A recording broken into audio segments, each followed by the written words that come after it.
اگه زندگی اونجوری که تو میخوای جلو نمیره، بعضی وقتا ناامید میشی، بعضی وقتا هم دلت میگیره.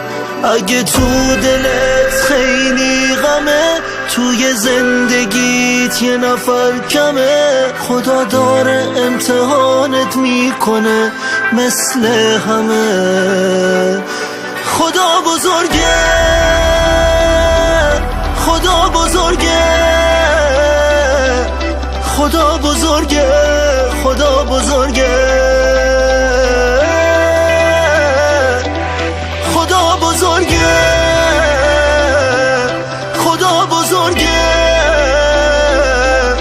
خدا بزرگه، خدا بزرگه، بزرگه.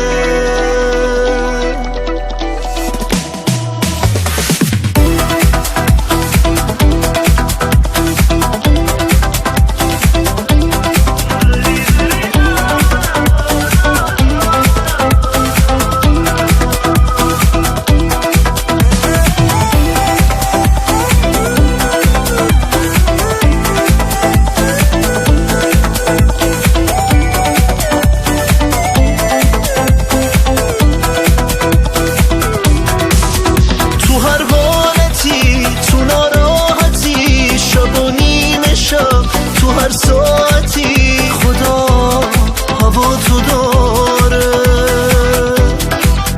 دلت خسته شد یا شکسته شد، تموم درا به رود بسته شد، خدا هوا تو داره.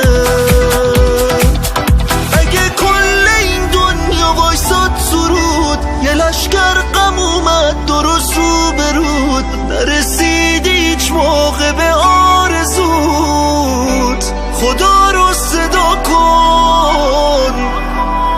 اگه هیچی اونجور که دوست داری نیست، اگه دورت هیچ سقف و دیواری نیست، بدونی نواسه خدا کاری نیست، خدا رو صدا کن.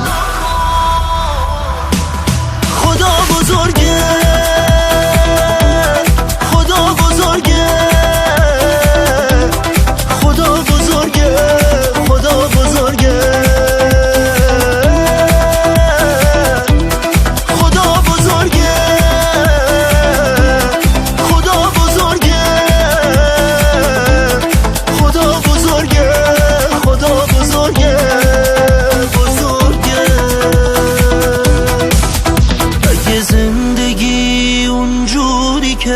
تو میخوای جلو نمیره، بعضی وقتا ناامید میشی، بعضی وقتا هم دلت میگیره. خدا بزرگه.